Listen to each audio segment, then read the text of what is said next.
This video is sponsored by Squarespace. Squarespace is the all-in-one website platform that will help you stand out online, but more on them later. I am so tired, I am so exhausted, but I have just bought a new watch, so obviously I had to come on here and talk about it. This is the IWC Aquatimer Automatic 2000 from 2008. I bought this a couple of weeks ago, and it's actually the first IWC I've ever owned. I've been in the middle of a sweet, juicy, delicious love affair with neo-vintage watches. Last year, 2024, I bought the Tag Heuer Formula 1, and now this. The Aquatimer has been taking up a lot of space in my mind for a while now, and I finally bought it. It was irresponsible. I said this year I wasn't going to buy as many watches and I was going to be sensible.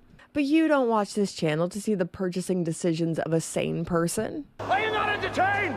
To me, this is one of the most sincere, built-for-purpose dive watches that money can buy, utility style, understated, purely functional, but still with a bit of personality with the choice of yellow accents. The production period of this model was short, production volumes were low, and I think this is a watch that doesn't get the love it deserves. It's not perfect, I do have some nitpicks, so let's talk about the IWC Aquatimer.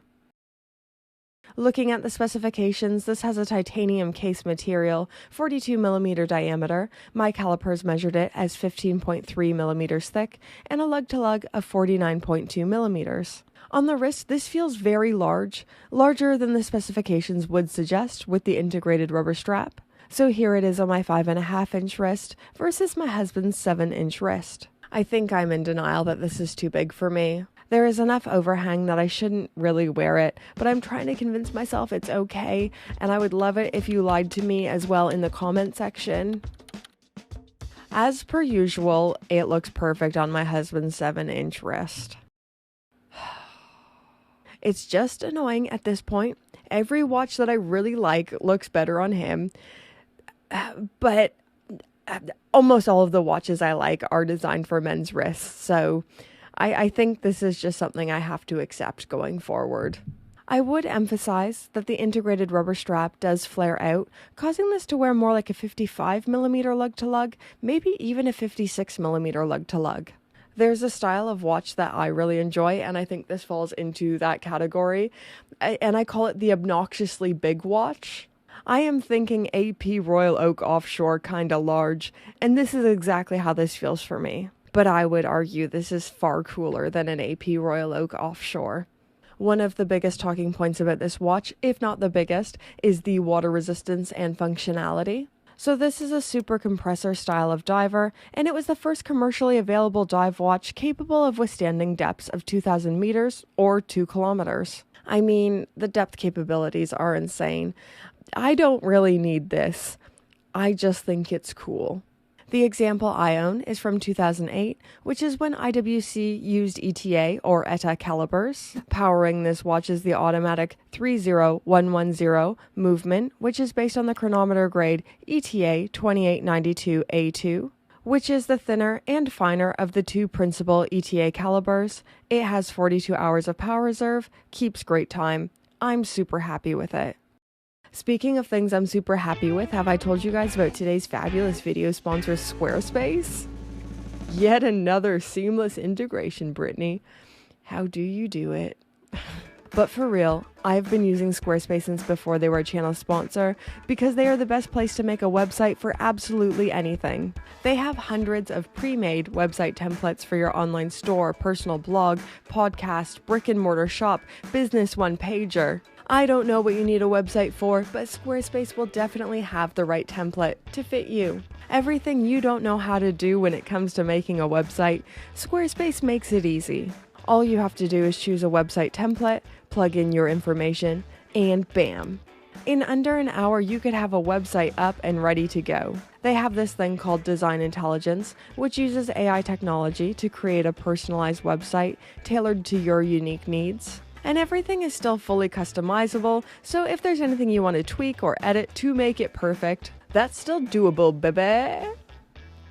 You gotta stop with the finger guns. It's not hitting the way you think it's hitting.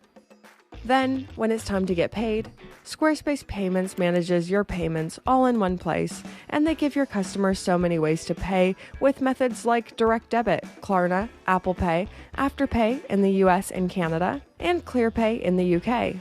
I said it already, but I started using Squarespace long before they were a channel sponsor. I'll be using them long after. They really are the best and easiest way to make a website for whatever you need a website for. If this sounds like something you need in your life, head to squarespace.com/BritPierce for 10% off your first purchase of a website or domain. Use my link, use my code, and get that website going. Thank you so much to Squarespace for sponsoring this video. I spend a lot of time talking about design language on this channel because it is one of the biggest factors that draws me to a watch. I would say this is one of the rare occasions when form and function are wedded perfectly together.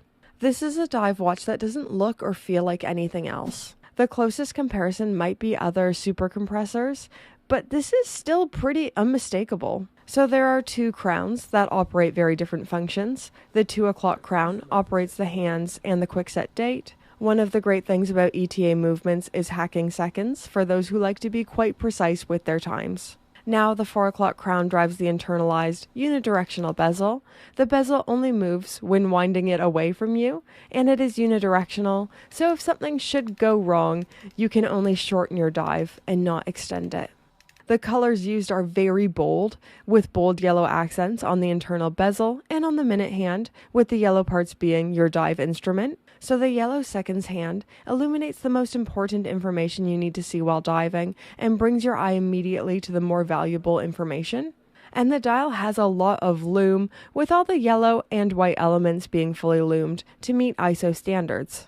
I am about to say some things, and I don't know if it's offensive to Swiss people, but I'm going to do my best to articulate myself well. To me, this watch perfectly encapsulates what makes IWC so special. Almost all of the Swiss watch industry is located in French-Swiss regions, Geneva, the Loch, or the Jura Mountains and valleys like the Vallée de Joux. But then you have IWC, Schaffhausen, German-Swiss, and they feel very different than the French-Swiss. This watch is utilitarian, tactical, well-constructed, and every detail is executed to a high degree, but it is also a bit goofy and playful with the color choices. This couldn't feel more Swiss-German to me.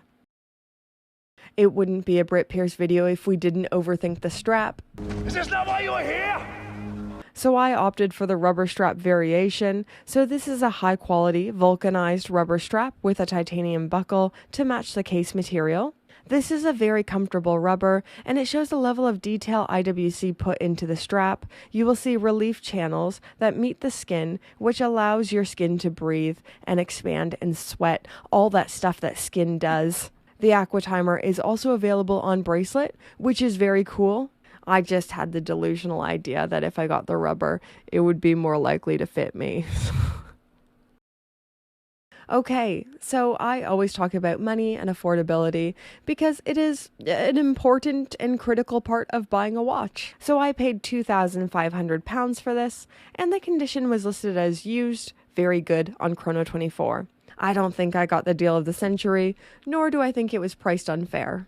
I think I paid the right price for what I received. Let's now go pure opinion, pure subjective. Here's what I like and don't like about this watch, starting with the good, starting with what I like. 1. I really liked the idea of buying a dive watch from a brand that is so well known for their pilots' watches. To me, IWC is synonymous with aviation and perpetual calendars, but definitely not dive watches. Yet, they have created one of my all-time favorite divers that I dare say is underrated and under-talked about. 2. I aesthetically like all the design choices that were made. I like the internal bezel, it makes the case look clean and functional. I like the bead blast finish of the titanium and how stark and functional the dial looks. 3. I like the idea of the engineering behind the compressor case. I know I will never use this watch to its full intended purpose, but I like the level of engineering that goes into watches like this, and it's just a well-built machine. 4. There's a certain satisfaction in operating an internal bezel. I like an external bezel for clicking, but this is different but equally satisfying in a fidget spinnery way. 5. Every detail of this watch feels well thought through, from the yellow accents that mark the dive instrument functions, to the strap and how breathable it is. I said it earlier in the video, but this is one of those rare times when form and function are perfectly aligned, and it's just so special. 6. I like how truly different this is. It doesn't really look like your standard dive watch with the external bezel, like the Submariner, and beyond having 2 crowns, this really doesn't look like any other compressor-style diver either. It is truly different. The production period of this model was short, production volumes were low. You're not going to see many of these worn by anyone else. The diver you're not going to see at many other desks. And 7, it is just a design of a certain time, and it takes me back to the 2000s. If you regularly watch my channel, you know I have a soft spot for the 90s and 2000s, and this just hits all those nostalgic boxes. I just think it's cool. That's really all it boils down to. The functionality is cool. The era is cool. It's so unique.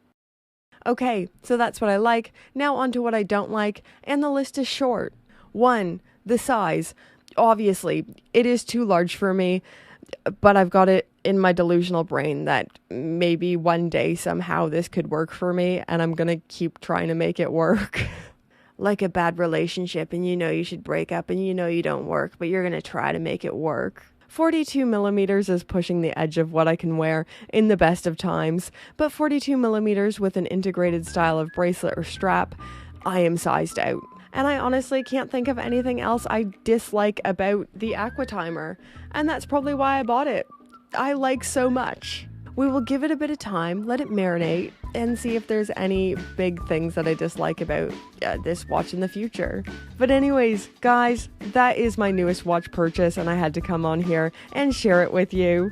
What do you guys think to the IWC Aquatimer? Let me know all your thoughts, opinions, everything in those comments down below. Thank you so much to Squarespace for sponsoring this video.